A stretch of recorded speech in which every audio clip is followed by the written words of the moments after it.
verifikasi metode analisis. Cukup melakukan verifikasi dengan parameter-parameter yang warna merah ini aja. Jadi akurasi, presisi, dan spesifisitas. Itu sudah cukup. Tapi kalau seandainya, misalnya nih, ternyata kita menemukan dari jurnal, terus ada bahan yang kita nggak punya, tapi kita ganti. Atau kita mungkin melakukan modifikasi yang lain dengan penambahan sat A, sat B, sat C ke dalam metode analisis tersebut, atau bahkan kita membuat sendiri pure baru, maka itu kita harus melakukan validasi proses analisis. Kayak gitu. Jadi itu berarti kita ada melakukan modifikasi atau memang benar-benar menemukan yang baru, maka kita harus melakukan validasi. Parameternya berarti kita semua harus melakukan semua parameter ini. Kayak gitu. Nah, yang pertama akurasi. Akurasi ini syaratnya adalah persen recovery 98 sampai 102%. Jadi misalnya nih, kalau kita mau persen kadar ya. Jadi misalnya kadarnya, misalnya ini saya hapus dulu.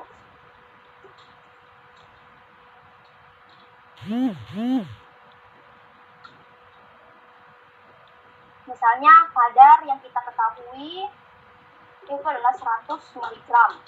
Kemudian kita melakukan penetapan kadar terhadap tablet. Tabletnya itu ternyata didapatkan 99 mg kadarnya. Berarti persen recovery sama dengan 99 dibagi 100 dikali 100%. Nah, ini hasilnya adalah 99%. Ini artinya bahwa metode analisis kita itu sudah memberikan akurasi yang masuk dalam rentang tadi 98 sampai 102%. Ini biasanya dari kadar. Ya, biasanya ada keluar soal di UKI yang bilangnya kalau seandainya kita melakukan parameter uji validasi metode analisis dengan perolehan kembali persen kadar senilai misalnya 99 atau 101, maka parameter apa sih yang dilakukan pada saat proses validasi tadi? Nah, itu adalah jawabannya adalah akurasi. Kayak gitu ya. Nah, kemudian yang kedua itu presisi. Jadi presisi ini nama lainnya sebenarnya adalah keulangan.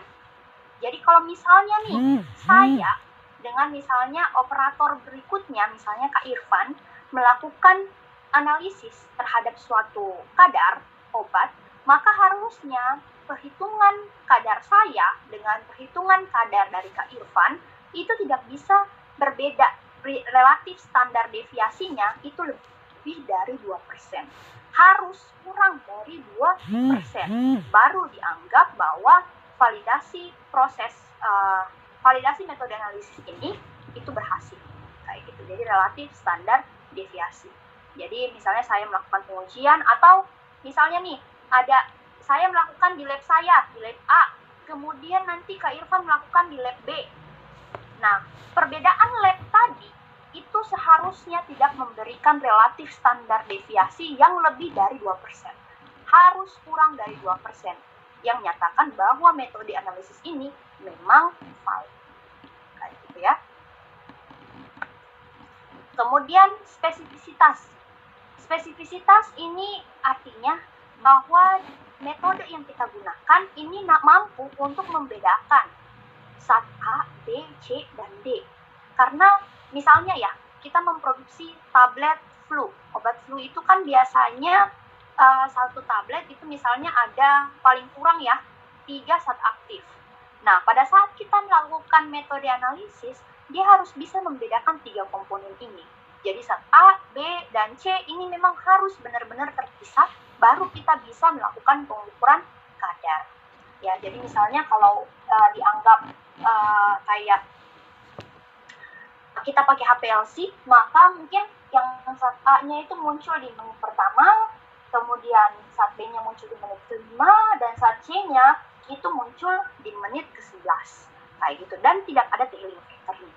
Itu bahwa metode yang kita gunakan itu memang bagus karena dia bisa menspesifikkan kapan harus dilakukan pengukuran misalnya terhadap zat A, zat B, dan zat C. Seperti itu.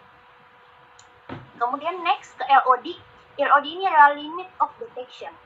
Jadi konsentrasi terendah yang dapat dideteksi. Jadi ini mengacu pada alatnya. Jadi kalau seandainya alatnya itu kan ada